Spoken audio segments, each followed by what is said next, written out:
Well, welcome back. We're at lesson 4. We're going to take a little break from all the actual blocking and fighting part, and we'll go into throwing. So the throwing part is important. It's not a primary move. We obviously don't want to throw our primary weapon away. You should have some other backups. So we're going to assume you have other weapons on you. We'll go over the combative side later with throwing the weapon. I'm just going to cover a couple different ways to throw the weapon. There are 3 major ways that I use. The standard way is just throwing the spear like you would throw it. So remember, this is a short assegai, so the long assegai has got a long 6-foot long shaft. It really stabilizes it in flight, gives it some nice bounce. This doesn't have that, and so it doesn't throw, you can't throw it as far. So a regular assegai, you can throw it according to it depends on your strength. You can throw it as far as it's going to go, 40, 50, 60 feet. This one, because of the dynamics so short, it's not going to fly nearly as long, but from 20, 25 feet out, it can definitely do some stuff. So there are 3 primary ways. So number 1, I'll show you the first primary way. I learned this from Lynn Thompson. He learned this from, I believe, is the Zulus or the Maasai. But basically, he holds the weapon high, and this is going to descend the arc. So if you're really, really close, and that's why being able to grip change quickly into a throw, and remember you'd have a backup weapon, but this is the first throw. So you want to find a nice balance point. The balance point is really super forward on this because the shaft is really not that heavy. The ash shafts are light, and so this is about where the balance point is. And so I have it nice and high, and I'm going to descend the arc. So that's the first major way to throw it, and I'll give you some throwing examples of actually throwing it. I prefer my left foot forward. If this is my fighting stance, if I'm fighting and I need to throw it, there's my throw. You don't need a huge step because it's so short. Useful from, depending on your arm strength, 10 feet, 12 feet, 15 feet. After that, once you start to get out farther, you're going to have to change the arc. So we have a different throwing method, and more it's like a javelin, where you throw it a little bit lower so that you get a nice arc. But I'll cover that one in a second here, and these are in the same vein. But this arcing downward throw, this is probably the best and most popular method of throwing. Hugely effective, so I'll give you some of those throwing examples now. Okay, alrighty, we'll try the first method. The first method we talked about was the Zulu method. The Zulu method is, remember, you're a little bit closer. This is about 10 or 12 feet, and I just simply hold it above my head like this. So from the side, that's the look. Again, it's an easy transition. If you need it, it's pretty quick to transition. Again, I prefer my left foot forward. Could you throw with your right? Absolutely. But again, this is a descending shot, very, very simple. It's not that difficult.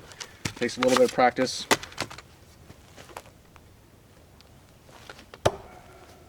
Just like that. As you can see, that can go probably another 5 feet, 10 feet, who knows. And again, that's depending on your arm strength.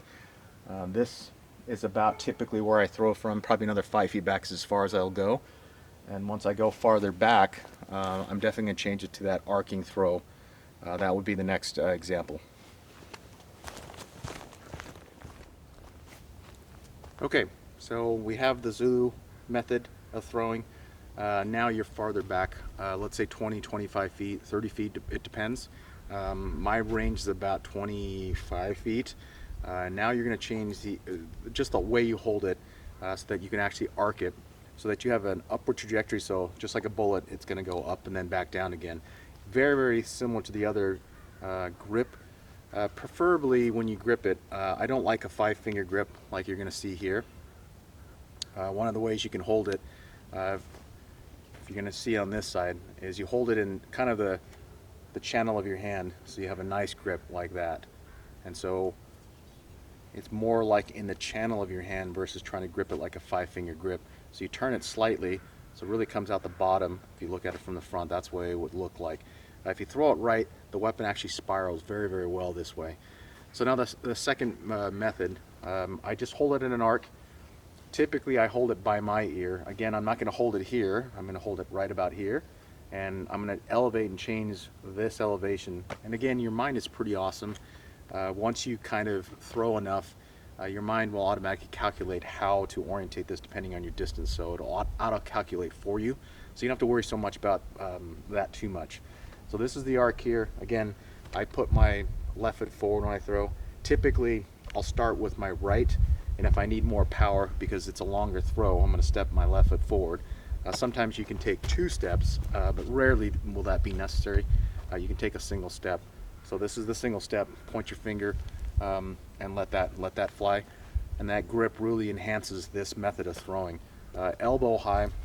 Some of the javelin guys will block with this foot, and you don't need to do so much of that stuff with this. It's not a javelin, so it's a quick step, but the weight is backwards or back on that back leg, and as you go forward, there's a nice arc off your rear toe, elbow, and then there's a nice extension. Again, there's going to be a slight arc. It's not going to be a huge trajectory, but it's going to be a slight arc for that throw. Okay, so that's the second method, really, from depending on range, from this grip. Zulu method, if you're a little bit tighter, oh boy, I'm starting to get back a little bit farther, 20 feet. Now I'm going to change it to my arcing throw. So that's the first version, and I'll give you the second one here in a second. Okay, so I'm not too much farther back from the first method of holding it like the Zulu. I could probably go back another 5 feet to throw it, but just for the camera, I'm just going to stick to this range right here. So now we're going to change kind of the way you hold it. The grip is actually the same, but instead of holding it super high, we're just going to hold it down by the ear. So again, some people tuck it by their chin, some people tuck it by your ear or right by their eye. Again, all those are just different hold positions, kind of like archery. You find your own spot, but we're just going to change the arc a little bit. And again, you'll auto-calculate this.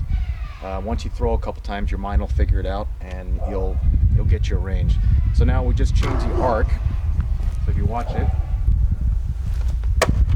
again, there's enough force where it's going to be a problem if they get hit with it. So here's another one. Okay. Easy. So again, you can probably go back easy to 25, 30 feet. Some people can go farther back. I know my arm length and strength limit, so it's about 25, 30 feet for me. 25 feet is comfortable. You can easily go back 30, but 25 feet is about where I'm comfortable with. So try those 2 methods out, Zulu and then arcing method. All right. So you have that first method of throwing. It's most common. Just if you look at a spear, it's a spear throw. So the next method, because the Assegai, the short Assegai, is a lot shorter than a spear, you can actually throw it kind of like if I were to hold this knife. It's like a knife throw. It actually has a rotational spin, and so you can actually hold it back here. This is weird, I know, but think about the grip. You're fighting here, and you may get your rotation down, and you can actually throw it. Obviously, you're going to have to be quite a bit farther back, but if you're way far back and you know your rotation well, from 1 or even 2 rotations back, you can throw it like a knife so that you have the rotation and it'll stick pretty good. The power generated behind it is pretty immense, but again, it's rotational. And so if you're closer, you may have to quickly change the rotation to get a faster spin, and that's a whole different skill set. I prefer not to throw it that way. If I know the one magic distance I get, I'm at 20 feet and I know, okay, I can throw it this way, maybe I'd risk it, but I really prefer this grip. But this is useful to know, so try that out. And again, I'll show you an example of each throwing method so that you can see it, okay? All right, well, here's the second throwing method.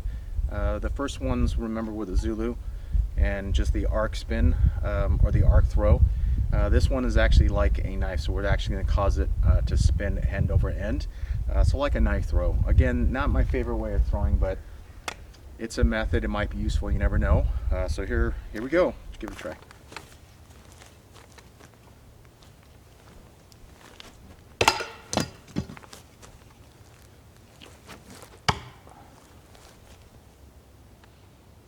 Okay, as you can see, pretty good power. It takes a bit of practice, but give it a try.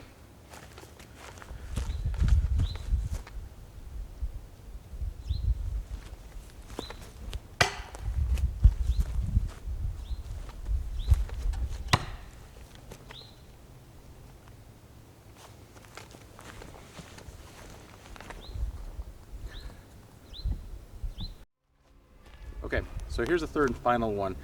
This is more like if you're, again, fighting almost like in a sword grip or just a spearing grip. Hands are a little bit apart. You can actually shovel, and this is more of a surprise attack. Again, I wouldn't throw this unless I have another backup, other backup tools. But you can actually take the hand, put it by your hip, load it a little bit, and actually fling it so it's actually flying like that. It actually works far better than you would think. Definitely not a long range weapon, very, very close. But if you're in trouble and you need it, this is obviously, if you show this off too early, they'll figure out kind of what you're doing. But during the melee, if you feel like you're in trouble and you need it, there it is. And this can, there's enough power, and especially with the point, you get pretty good penetration. So it's dangerous, it's deceptive. It's not, again, a primary throwing technique. Again, I always default to this if I need it. But again, this is a surprise technique, but surprisingly, this works pretty stinking good. So I'll show you that throwing. So again, enough of the talk, let's get to throwing.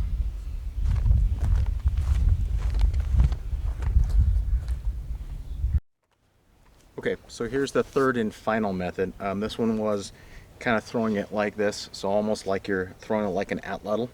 That's another way you could throw it. It's a little bit harder because they're so tip heavy, but this is, you're just using the back of this to kind of guide it and shovel it. Again, it's not a long range weapon.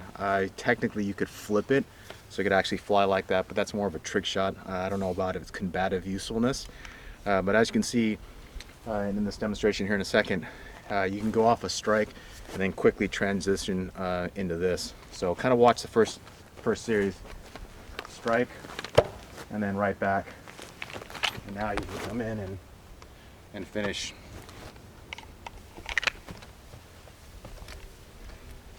So again, it would be a surprise throw, like you had a hidden dart. So it's a surprise maneuver. Definitely not something you want to do as a primary thing. But again, if you're in trouble, something's happening, you're in trouble, and you feel like I'm getting behind the curve, that's all it takes. Some people can use their end of the finger, a finger. I tend to put it in the palm of my hand. So there's this strike. And then now you can just shovel it forward. That's probably not going to feel good in the gut. And remember, after you throw it, you got two choices: distance or dominate. So I can choose to close the distance, finish the fight, or distance, run away, and run away. So there's your distance, running away, or dominate. Choose to go in and finish the fight. So those are your kind of your options. So with this one, again, same thing. I'm fighting, moving, shovel it, and then you can get pretty good power. Close range technique, but it might be useful. So those are the three methods of throwing the short assegai.